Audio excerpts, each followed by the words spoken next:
Investments کی ہوئی ہیں، چاہے پیسے کی شکل میں، چاہے آپ کے دکان میں رکھی ہوئی چیزیں ہیں، تو ان کی آپ جو قیمت خرید ہے اس کو کیلکولیٹ کر کے اس کے مطابق آپ زکوٰۃ نکالیں گے. جو شیلف پہ چیزیں رکھی ہوئی، لیکن شیلفوں کی زکوٰۃ نہیں ہے، جو پنکھا لگا ہوا اس کی زکوٰۃ نہیں ہے، جو کارپیٹ بچھا ہوا اس کی زکوٰۃ نہیں.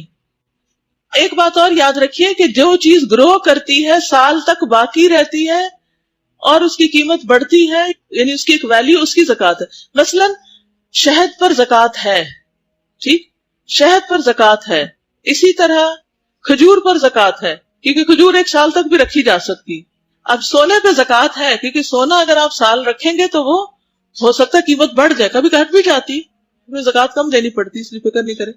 لیکن ہیرے جو ہیں، ہیرے جواہرات، عام طور پر ان کی قیمت کم ہوتی، ڈیٹیریٹ ہوتی ہے، یعنی خرید و فروخت میں فرق ہوتا ہے، اس لیے ان پر زکوٰۃ نہیں ہے، الا کہ اپنی خوشی سے کوئی اپنے پاس جو اچھے مال کی چیزیں ہیں ان کے اوپر صدقہ دیتا رہے. مثلاً آپ نے جو سودا دکان میں ڈالا وہ سال کے شروع میں اس کی قیمت کم تھی یا زیادہ تھی، اور اچانک قیمتیں گر گئیں، جو کہ ہوتا نہیں کبھی، لیکن کبھی ایسا ہو بھی سکتا ہے، تو سال کے آخر میں جو قیمت بنتی ہے اس پہ زکوٰۃ ہوگی.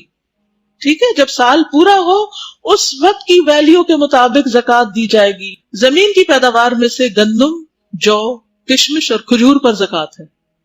حضرت عمر بن خطاب فرماتے ہیں کہ رسول اللہ صلی اللہ علیہ وسلم نے درج ذیل 4 چیزوں میں زکوٰۃ مقرر فرمائی ہے. نمبر 1 گندم، نمبر 2 جو، نمبر 3 کشمش اور نمبر 4 کھجور. اسے دارقطنی نے روایت کیا ہے. زمین کی پیداوار کے لیے زکوٰۃ کا نصاب 5 وسق 725 کلو گرام ہے.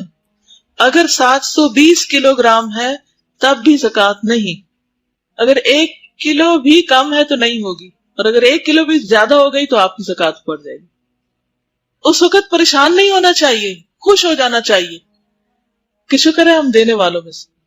حضرت عبداللہ بن عمر نبی اکرم صلی اللہ علیہ وسلم سے روایت کرتے ہیں، آپ نے فرمایا جس زمین کو بارش یا چشمے پانی پلائے ہیں یا زمین تر و تازہ ہو اس کی پیداوار سے 10واں حصہ زکوٰۃ ہے، اور جس زمین کو کنویں کے ذریعے پانی دیا جائے اس میں 20واں حصہ زکوٰۃ ہے. ایسا کیوں ہے؟ فرق کس چیز کا ہے؟ یعنی کہ کنواں خریدنے میں یا اس کو بنانے میں آپ کو پیسے لگے، ایکسپینسز آپ کے آ رہے ہیں. تو خلاصہ کیا ہے؟ نمبر 1، ہر چیز کی زکوٰۃ الگ الگ شمار کرنا ہوگی، ہر چیز کی زکوٰۃ الگ الگ استعمال کرنا ہوگی. سونا، چاندی، اونٹ، بکریاں اور کرنسی، اس میں سے ہر چیز الگ الگ اپنے نصاب پر پوری اتر جائے تو اس چیز کی زکوٰۃ واجب ہوگی. ٹھیک ہے، کرنسی کو الگ ہی رکھا جائے گا. زکوٰۃ کی کم سے کم رقم جو شرع کے مطابق ہے وہ لازم ہے. اگر کوئی اس سے بڑھ کے دینا چاہے تو پابندی نہیں، جتنی مرضی دے. جس پہ زکوٰۃ نہیں وہ صدقہ دے سکتا ہے، جتنا چاہے دے. مشترکہ املاک ہو تو اس پر زکوٰۃ کا کیا قصہ ہوگا؟ جس کا جتنے فیصد حصہ ہوگا، اگر اس حصے کے بعد وہ صاحب زکوٰۃ نصاب کا مالک ہے اس پر اس کو زکوٰۃ دینی ہوگی. یہ بھی ضروری ہے کہ جو چیز آپ کے ہاتھ میں وہ 1 سال تک آپ کے پاس رہے. ٹھیک ہے، جمع شدہ ہو، سال گزرے.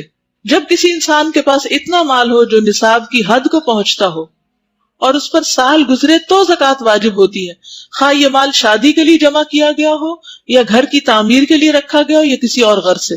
مثلا آپ پیسے جمع کر رہے ہیں بینک میں رکھے ہوئے کہ مثلا 1 کروڑ جمع ہو جائے تو پھر آپ مکان بنائیں گے، تو ہر سال اس کروڑ پر زکوٰۃ آئے گی جب تک آپ اس کا مکان بنا نہیں لیتے. سونے اور چاندی کے زیر استعمال زیور پر بھی زکوٰۃ ہے. ام سلمہ کہتی ہیں میں سونے کا اوزا ایک زیور پہنا کرتی تھی. میں نے پوچھا یا رسول اللہ کیا یہ بھی کنز کی تعریف میں آتا ہے؟ یعنی سونے کا زیور جو پہنتی تھی اس کے بارے میں انہوں نے پوچھا.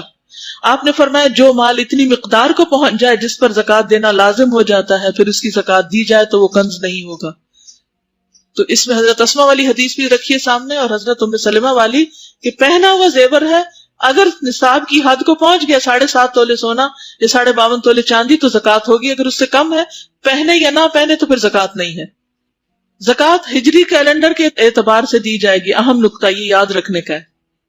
مثلا آپ 1 رمضان کو زکوٰۃ دیتے ہیں تو ہر سال 1 رمضان